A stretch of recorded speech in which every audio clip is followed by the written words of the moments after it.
Before we begin, viewer discretion is advised. This content is for entertainment purposes.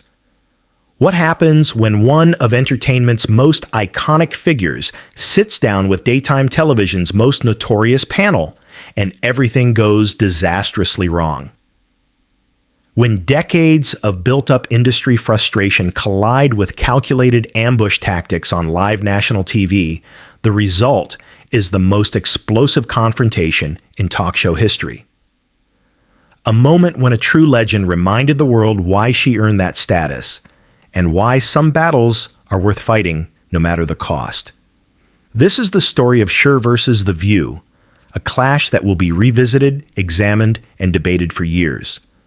The morning began like any other at the studio of The View, the daytime talk show known for sharp political commentary and celebrity interviews that sometimes drew blood.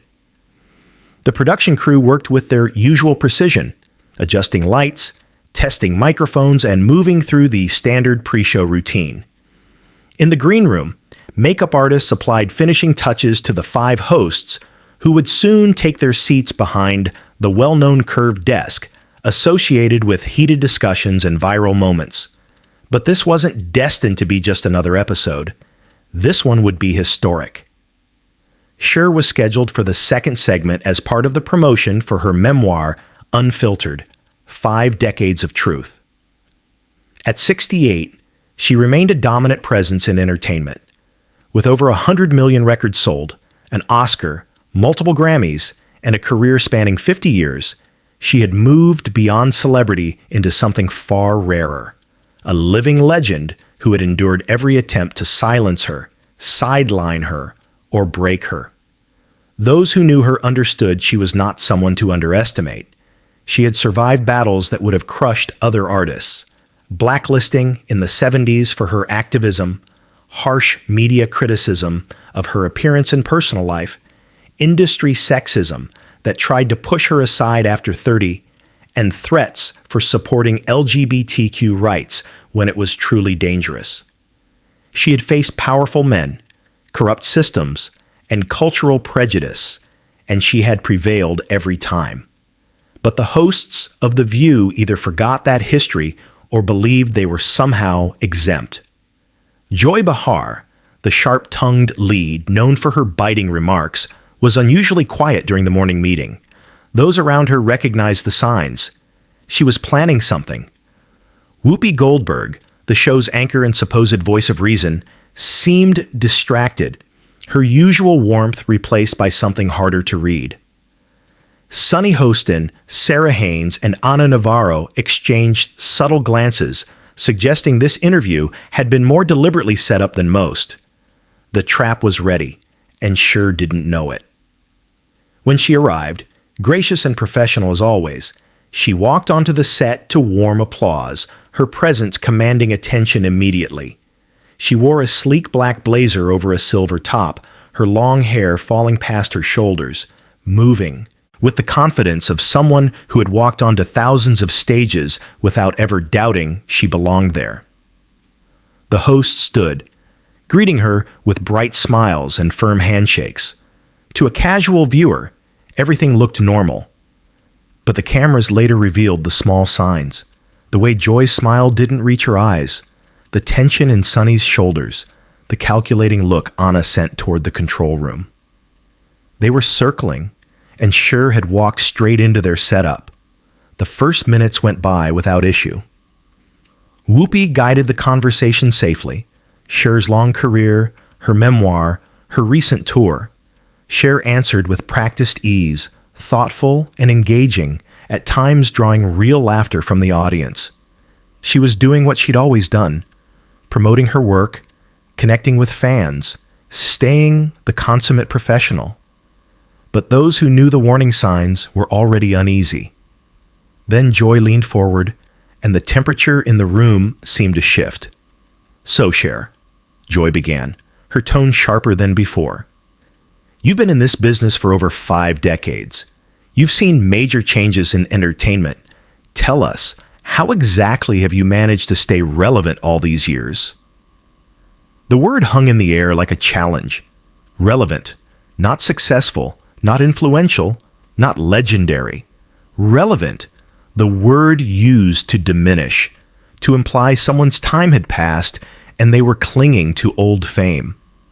Cher's expression changed just slightly. Her eyes narrowed by a fraction. Her smile stayed in place, but something sharper flickered behind it. Anyone familiar with her career recognized that look. It was the same one she wore in 1975 when an interviewer asked if she was too old to be sexy at 32, a look that came before iconic moments. "Well, Joy," Cher said evenly, her voice lined with steel, "I think staying authentic has always mattered. I've never needed to create drama or controversy for attention. My work has always spoken for itself." The cameras captured the quick glances exchanged among the hosts. Whoopi shifted, discomfort visible. Sarah forced a tight smile. Sunny leaned forward, sensing an opening. Anna's jaw tensed as she reached for her notes, preparing for the next move. The trap had been activated, and now they would push further. Ana Navarro, filling in as the fifth host and clearly eager to stand out, escalated immediately. "That's interesting, Cher, because some people might say your recent social media activity has been pretty controversial. You've been very vocal about certain political figures, haven't you?" The atmosphere chilled. Camera operators repositioned, sensing something unfolding. In the control room, producers leaned in, suddenly alert. The studio audience, expecting a light celebrity interview, felt the tension rising, that unmistakable charge before a storm. Cher straightened in her seat, her posture turning more formal and guarded. Those who knew her recognized the signs: the slight tilt of her head, the shift of her hands from resting calmly to gripping the chair, the dangerous stillness settling over her face like armor being put on. "I've always used my platform to speak up for what I believe in," Cher said, her tone steady and controlled. "If that bothers some people, that's their issue, not mine." It was a clear line drawn in the sand, a warning. But the hosts of The View, bolstered by their numbers and perhaps underestimating exactly who they were facing, pushed ahead. Joy leaned closer, her politeness slipping away. "But don't you think celebrities should stick to entertaining and leave politics to the politicians? What qualifies you to comment on complex policy matters?" The condescension was unmistakable. The message beneath it was simple. Stay in your lane. Be quiet. Do your job. The same attitude Cher had confronted for half a century. The same dismissal used to silence women who voiced opinions beyond what others expected of them. Cher felt that familiar fire rising, the same force that had carried her through every battle she'd ever fought. She had heard this from presidents, executives, and journalists far more seasoned than Joy Behar, and she had never once backed down. "That's interesting," Cher replied sharply, her words slicing through the air, coming from a show built entirely on political commentary. "I guess it only counts when the opinions align with yours, right?" The audience gasped. The interview was no longer cordial. It had become a confrontation, and Cher had just struck back with precision. The hosts exchanged uneasy glances, realizing too late that they might have misjudged her. Whoopi Goldberg, perhaps sensing things slipping out of control, tried to intervene with her usual calm authority. "Now, Cher, we're just trying to have a conversation. There's no need to get defensive." The word defensive was deliberate, another attempt to frame Cher as emotional or unreasonable. Cher's eyes sharpened.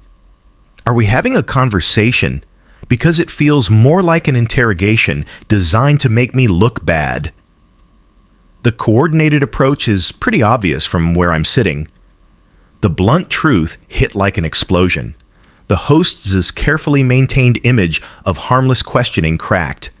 Sarah Haynes, sweating under the bright lights, tried another tactic. "Well, speaking of looking bad," she said, aiming for casual but landing somewhere closer to cruel, "there have been rumors about your personal life recently. Want to clear those up for viewers?" The room went silent. A line had been crossed. The moment shifted from a tough interview to a personal attack. Vague gossip held up as legitimate questioning. Cher, who had come to discuss her memoir and her story on her own terms, suddenly understood the setup with absolute clarity. Her reaction, captured by multiple cameras, shifted in a way that viewers would later dissect frame by frame. First hurt, the sting of betrayal from being invited as a guest only to be treated as a target. Then disbelief. And finally, settling heavily over her expression, a storm of anger unlike anything the show had ever seen. "Excuse me?" Cher's voice was dangerously calm, each word crisp. "What exactly are you suggesting, Sarah?" But Sarah, encouraged by her co-host's silence, continued. Sunny Hostin stepped in, her tone coated in false sympathy. "We're just saying that for someone who talks about authenticity, there are questions about your private relationships and business decisions. Don't your fans deserve honesty?" The accusation spread through the studio like a toxin. Cher felt decades of invasions, manipulation, and public judgment condense into one moment of pure fury. They had invited her on, smiled at her, and used national television to attack her character with vague insinuations and unnamed claims. The composure she had maintained through 5 decades of scrutiny finally began to crack. "You want to talk about authenticity?" Cher's voice rose, her famous calm finally breaking under the pressure. "Let's talk about a show that claims to support women while tearing them down on national TV. Let's talk about that kind of authenticity." The hosts struggled to keep their composure, but the cracks were widening. Anna flushed, her attempt at righteous indignation faltering. Joy's mouth tightened, her usual quick wit failing her. Whoopi tried to intervene again. "We're not tearing anyone down, Cher," Whoopi said, though even she seemed unsure. "We're just asking questions our viewers want answered." Cher laughed, a sharp, bitter sound that chilled the room. "Questions? You call spreading baseless rumors and questioning my integrity journalism? This is exactly the kind of toxic behavior destroying real conversation in this country." The atmosphere grew more volatile. Cameras zoomed in instinctively. Sound engineers scrambled as voices rose. In the control room, producers watched in stunned shock, aware they were witnessing a moment that would be replayed endlessly. The tension had reached a breaking point, and neither side was stepping back. And then Joy Behar, feeling her authority slipping and desperate to regain control, made a mistake that would change everything. She leaned back, adopting a condescending tone she likely thought conveyed worldly wisdom, and delivered what she imagined would be the final blow. "Look, Cher, we understand you're passionate about your beliefs, but maybe it's time to accept that your moment has passed. The industry has moved on. Perhaps it's time you did too." The words hit Cher like a physical strike, like being punched in the stomach while already reeling. Every dismissal she had ever endured was compressed into one crushing statement. "Too old, irrelevant, past your prime. Your moment has passed." Words used against her at 30, 40, 50, now hurled at 68. After 50 years of being told she was too much, too outspoken, too controversial, too opinionated, Cher reached her limit. The change was visible to every camera, every witness. Her hands, previously gripping the chair, released. Her posture straightened, shedding the defensive shell. Her face, which had shown hurt and anger, settled into something far more formidable. Absolute clarity of purpose. The mask of professionalism didn't just slip. It was deliberately removed, revealing the fighter who had survived everything the entertainment world had thrown at her. "My moment has passed," Cher's voice trembled, not with weakness, but with decades of barely contained fury. "My moment has passed. I've been breaking barriers and fighting battles while you were still learning to read a teleprompter without sounding robotic." The hosts recoiled as if struck. The raw authority in her voice, forged by decades of commanding arenas and tens of thousands of fans, filled the studio. It wasn't just volume. It was presence, a force no one could fabricate. "I was selling out arenas before any of you were born," she continued, voice rising. "I was using my platform for civil rights when it was dangerous. I was standing up for LGBTQ equality at the cost of contracts, money, and safety. I was speaking truth to power when careers could be destroyed." "And you think your little daytime show allows you to declare my moment over?" Joy tried to interrupt, attempting to regain control, but Cher wasn't done. "Don't you dare," she cut in, now standing, towering over the desk and the hosts behind it. "Don't you dare try to silence me now. I've earned the right to speak. I've paid with decades of fighting people exactly like you." The studio descended into chaos. Security shifted nervously at the edges of the set. Camera operators kept rolling, knowing something extraordinary was unfolding. The audience sat in stunned silence, mouths open. The hosts, who had thought they could control and manipulate a legend, suddenly realized their miscalculation. Sarah Haynes, voice shaking, tried to calm the situation. "Cher, I think we're all getting a bit heated. Maybe we should take a breath." "Don't you dare tell me to take a breath," Cher replied, her voice icy, each word sharp as a blade. "You sit there, questioning my relevance, integrity, spreading lies about my personal life, and then tell me to calm down. Let me tell you about relevance. I was selling out Madison Square Garden before you could even walk, and I'll be performing long after this pathetic excuse for journalism is forgotten." Ana Navarro, her face twisted in indignation and fear, attempted to assert decorum. "There's no need to get personal, Cher. We're professionals here." Cher laughed, a sharp, bitter, devastating sound. "Professionals? You call this professional? Ambushing a guest with manufactured controversies and veiled insults? You wouldn't recognize professionalism if it walked up and introduced itself." The studio felt the shockwave. The View had witnessed heated debates before, arguments over politics, policy, culture wars, but nothing like this. A legend was dismantling the credibility of an institution with the righteous fury of 50 years of battles. Whoopi Goldberg, desperate to salvage something, tried again. "Okay, that's enough. We need to keep this civil." Cher's gaze froze her. "Civil? Where was civility when you spread rumors about my personal life?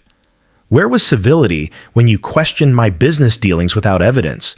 You play dirty, but can't handle it when someone fights back. The hypocrisy is staggering." Joy, flushed with embarrassment and anger, made one final attempt. "Maybe this is why people are questioning your stability. This outburst doesn't exactly scream legendary icon. It screams diva who can't handle criticism." The words hit like a declaration of war. The studio fell into absolute silence. Everyone held their breath, questioning someone's mental stability. This was the nuclear option, meant to discredit and dismiss.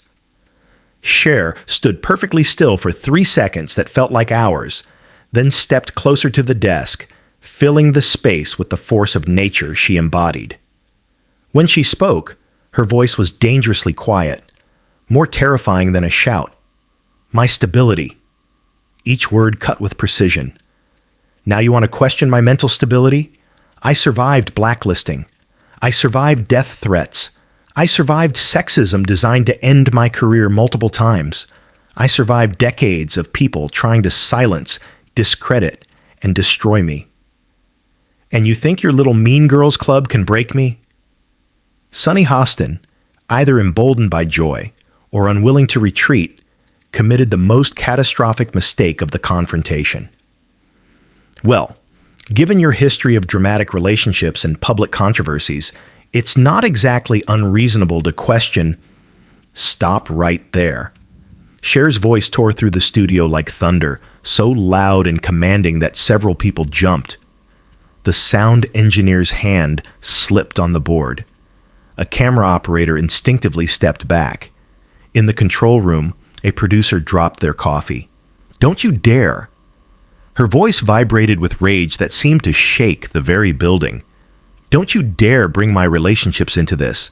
Don't you dare pretend my personal life is fair game for your ratings. You want to question my stability? Let me tell you what's actually unreasonable." She was magnificent in her fury, a legendary performer giving the performance of her lifetime. Except this wasn't a performance. This was raw, unfiltered truth exploding into the open. What's unreasonable is a group of women claiming to champion female empowerment, tearing down other women for sport. What's unreasonable is pretending this is journalism when it's merely gossip disguised as news. What's unreasonable is thinking 5 against 1, and I'll just sit here quietly like some meek victim. Anna tried again, voice trembling. "Cher, we understand you're upset, but attacking us personally isn't going to—" "You just spent 15 minutes attacking me personally." Cher's voice reached a crescendo that reverberated through every corner of the studio. "My relevance, my integrity, my relationships, my stability. And now you want to play the victim? The hypocrisy is breathtaking." The hosts were in full panic mode. This had escalated far beyond anything they anticipated.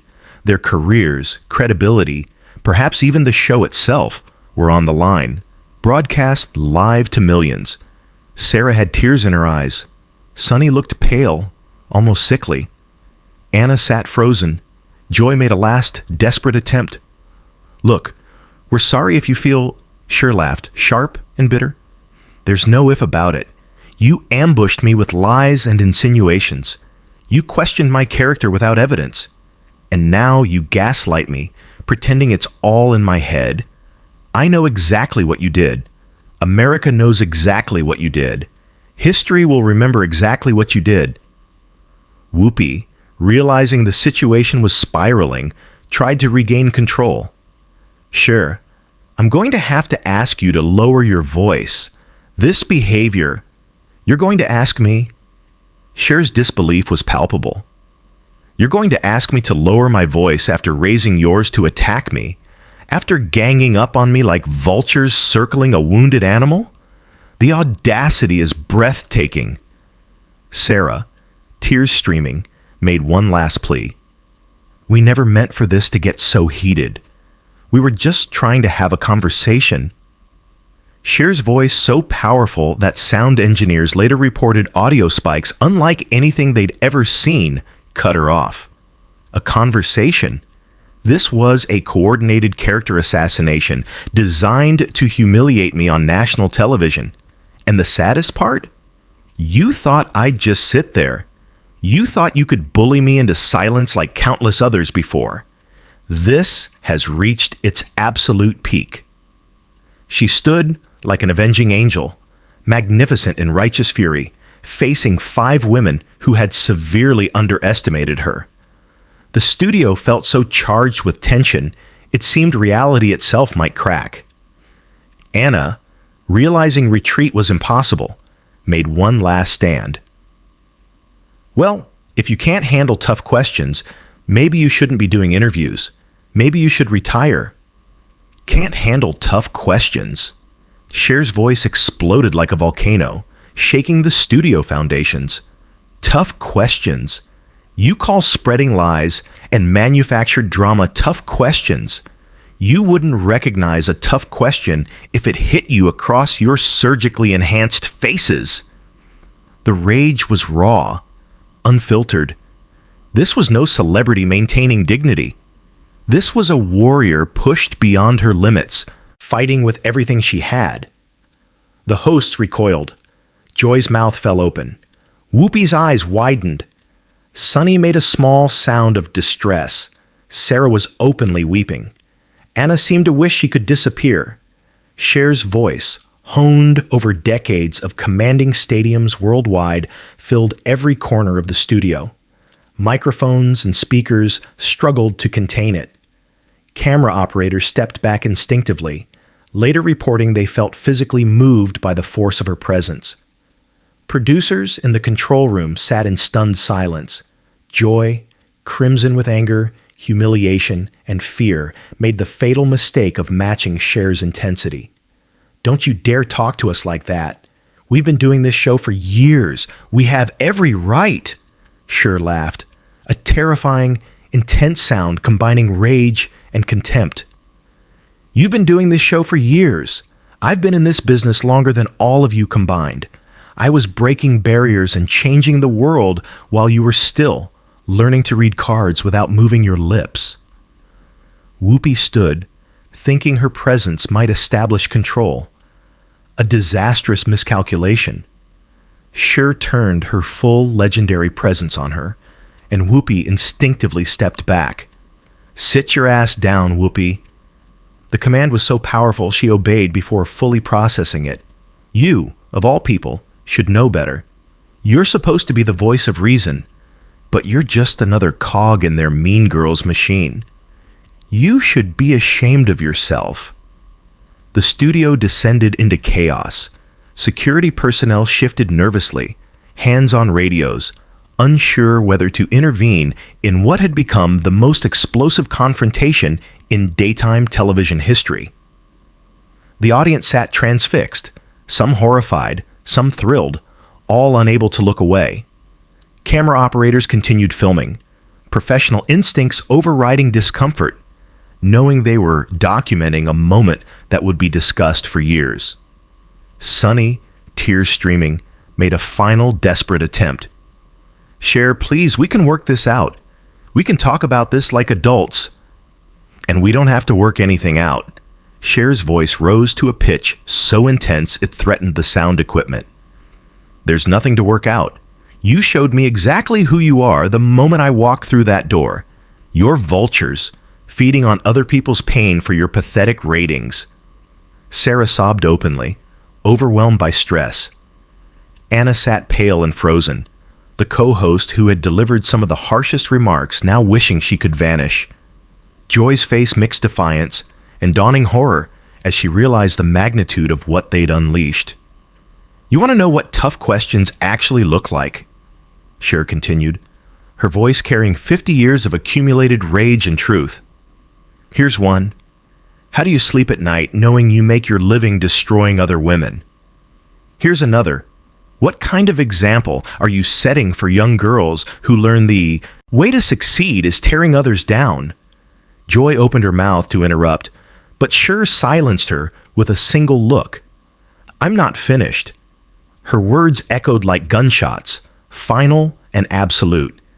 "You think because you sit behind that desk with fake smiles and coordinated attacks that you're untouchable, that you can ambush me, and I'll sit here like some washed-up has-been grateful for attention." Cher moved closer to the desk. The hosts shrank back, overwhelmed by the presence of someone who had commanded the world's biggest stages. "Let me tell you something about washed-up has-beens," Cher said, dropping her voice to a deadly quiet that was more powerful than any shout. "I've sold over 100 million records worldwide. I've won every major entertainment award. Oscar, Grammy, Emmy, Tony. I've used my platform to fight for civil rights when it was dangerous. I fought for LGBTQ equality when it cost me contracts, money, and safety. I've spoken truth to power when power could destroy careers." She paused, letting each statement land like a hammer blow. "What have you done? What have you done besides tear down women who are better than you? What legacy are you building besides cruelty disguised as journalism?" The silence that followed was absolute. Even the crew had stopped moving. Every person in the studio was transfixed by the raw power of Cher's words. The legendary performer stood, stripping away pretense, exposing the truth beneath the polished surface of the view. Whoopi made one last desperate attempt. "Cher, I think we should take a break." "You don't get to think anything," Cher cut in, deadly quiet, more terrifying than any shout. "You've done enough thinking for one day, and look where it got us. Look at what you've created here." She turned to the main camera, addressing the audience at home with perfect clarity and devastating honesty. To everyone watching, this is what happens when fake journalism meets real integrity. This is what happens when mediocrity tries to tear down excellence. This is what happens when people who've never built anything try to destroy someone who spent 50 years creating art and fighting for justice. The camera captured every nuance: fury, hurt, disappointment, the bone-deep exhaustion of fighting the same battles decade after decade. She gestured toward the cowering hosts. This is what cowardice looks like when it's finally called out, when it's finally forced to face consequences instead of hiding behind cameras and corporate backing. Cher gathered her belongings with deliberate, dignified movements, every gesture radiating controlled power and self-possession. She was leaving, but on her terms, her time, with her dignity intact and enhanced. "You know the real difference between me and all of you?" She paused, making eye contact with each host, ensuring they would remember this moment. "I've never had to destroy another woman to feel good about myself. I've never spread lies to stay relevant. I've never hidden behind a desk and ganged up on someone to feel powerful. I built my career on talent, hard work, and integrity. What did you build yours on?" The question hung, rhetorical and damning. Anna, perhaps in one final desperate act, called out, "Cher, wait. You can't just—" "Wait for what?" Cher's voice cut like a blade. "Wait so you can pretend this didn't happen. Wait so you can spin this into something it wasn't. Wait so you can gaslight me and your audience into thinking this was all a misunderstanding. The damage is done, Anna. You've shown the world exactly who you are. All of you." She stood at the edge of the set, framed perfectly by the studio lights. Every inch the icon she had been for 5 decades. One woman, tall, dignified, powerful, versus 5 women hunched behind their desk, looking small and diminished. "I've survived 50 years in this business by being authentic," Cher said, voice ringing with absolute truth. "By standing up for what I believe in, by never letting bullies silence me, no matter how powerful they think they are. You tried to break me today. You tried to humiliate me, to discredit me, to destroy my reputation on national television." Cher paused, a small, fierce smile crossing her face. "But all you did was remind me, and remind the world, why I've never backed down from a fight, why I've never let people like you win, and why I never will." With that declaration hanging in the air like a battle flag, Cher turned and walked toward the exit. Her head was held high. Her shoulders were back. Every step radiated dignity and power. Behind her, the hosts sat in stunned, devastated silence, their carefully orchestrated ambush having backfired so spectacularly they couldn't even begin to process it.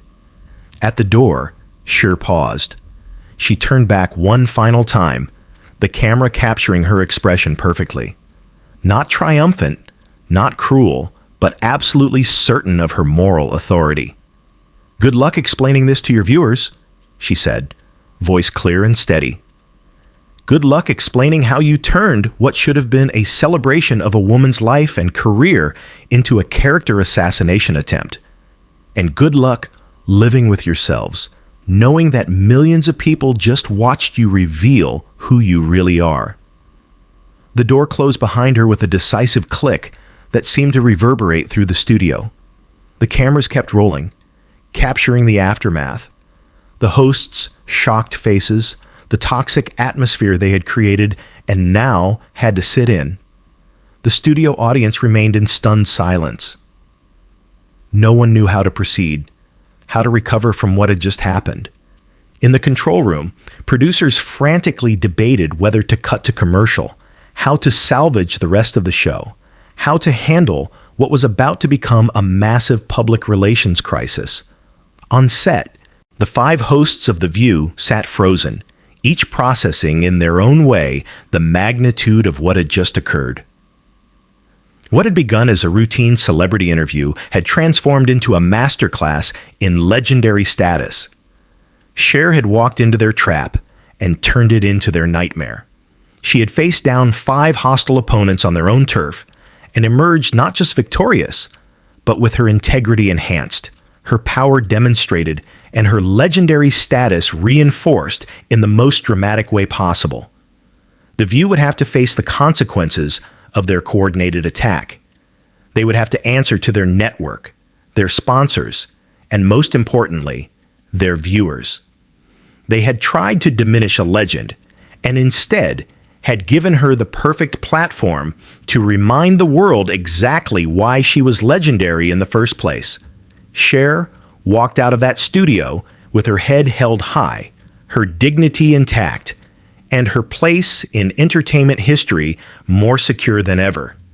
The View was left to sit in the wreckage of their own creation, knowing this moment would define them far more than it would ever define her. What started as an ambush became a reckoning. What was meant to be a takedown became a triumph. What the hosts thought would be their viral moment became Cher's greatest victory. The legend had spoken. The world had listened.